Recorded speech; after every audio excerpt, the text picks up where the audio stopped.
If you're the family scapegoat, you've probably experienced this, but didn't know what it was or what it was actually called. I experienced this for the first time really intensely the other day, and it's called anticipatory resentment.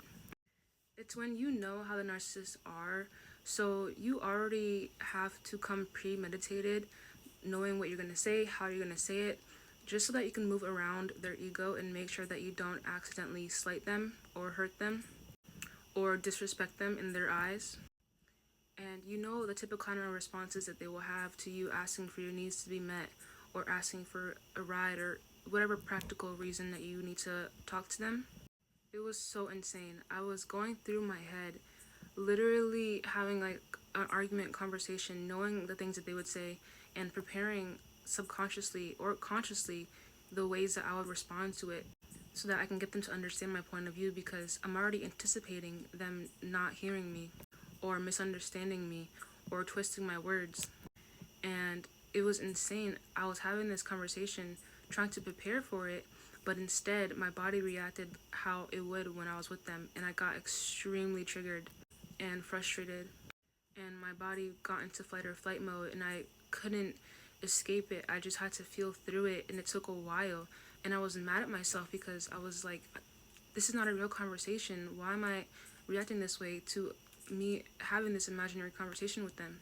And it sucks when you're a scapegoat and you can't really escape it. They torment you, they neglect you emotionally, they treat you horribly and do all these manipulation tactics to you.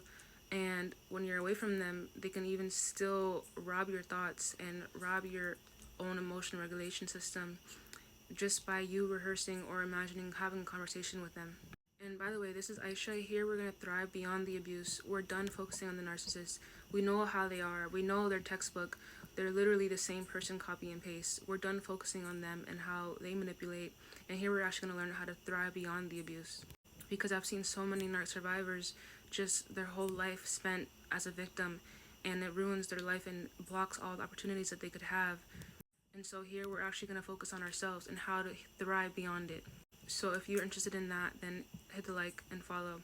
But yeah, I was literally like on the floor, just so tense, like literally like having like panic. I was panicking, and like, because it's a no-win argument, it's a no-win situation with them, and I know it. And I was just running in circles in my own head, in my own body, trying to get them to see my point of view, trying to get them to see the logic, but knowing that they wouldn't see it, and still getting hit with their blockage, their inability and their incapacity to empathize or see my point of view or give some compromise, or what's the word, or even just have the theory of mind to try to understand my point of view and have the empathy to, help me get my needs met.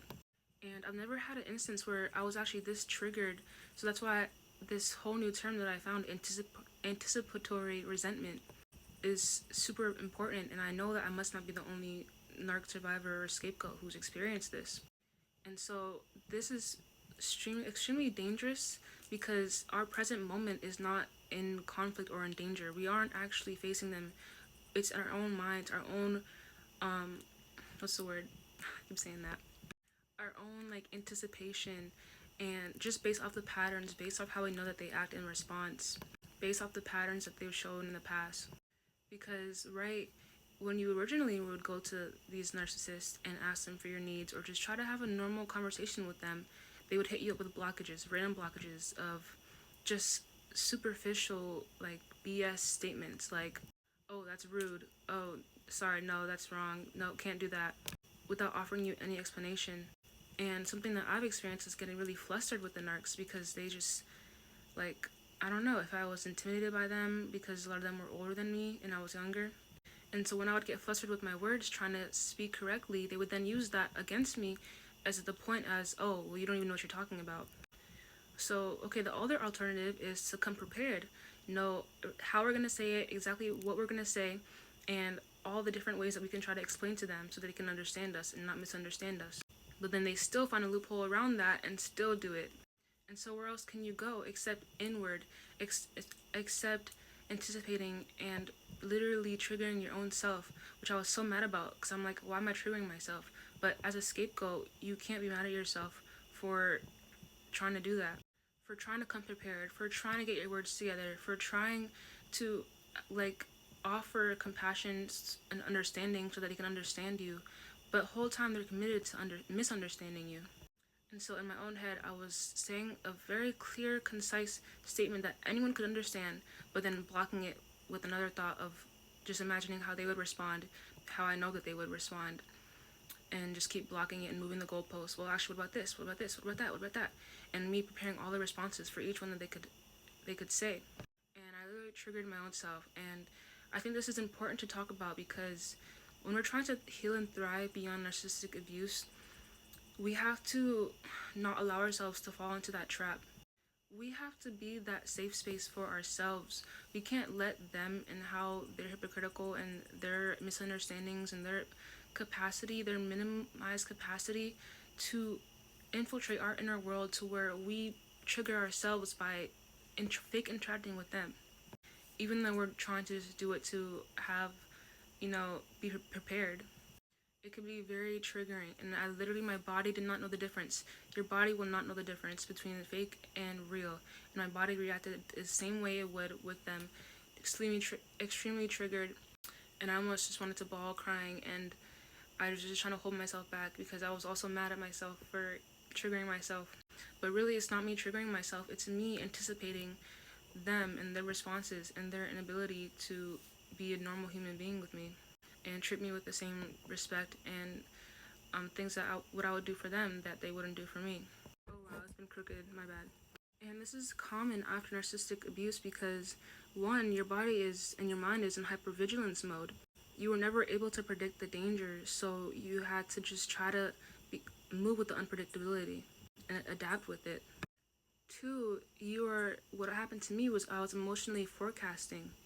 I was pre-playing the conversation in my head so that I can come in the exact way that would not be misunderstood, and to brace myself.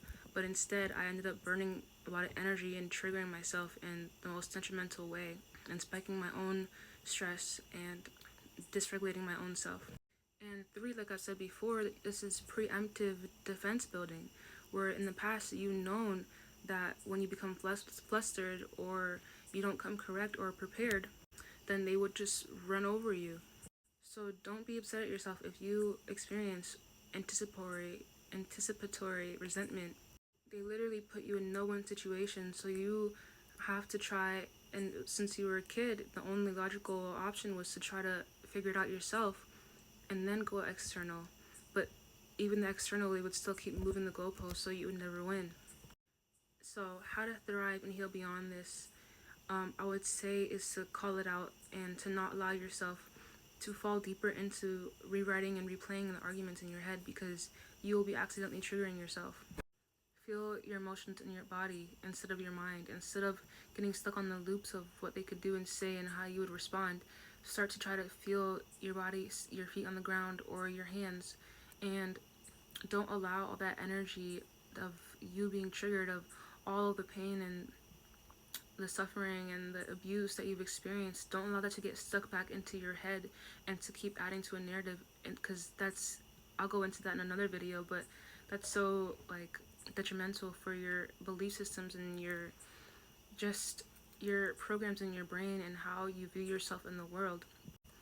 We are human beings and we're supposed to feel our emotions, not get it trapped in our brains and ruminate over it. That's how you get stuck in that cycle, because you're disconnected from your body and you're not actually feeling it. And I tried to sit there and feel it, and it was so hard. It was longer than I thought, which I was like, wow, I need to prepare myself. When I get triggered, you have to give yourself however long it takes for you to go from the waves of triggered back to normal. You have to learn to keep bringing yourself back to normal, calming yourself, feeling your emotions, and trying to stop thinking about it, and the waves will pass. And then, what's crazy is I did have the conversation with them later on when I was completely fine, and they still said no, blah, blah, blah, just random BS reasons. And at that point, I was just like, okay, thanks. I'm not giving you more energy when I know that I would say this is actually true, and you'd say, actually, no, this is true. Okay, you just don't want to offer any type of compassion or understanding. Anyways, thanks for listening. Bye.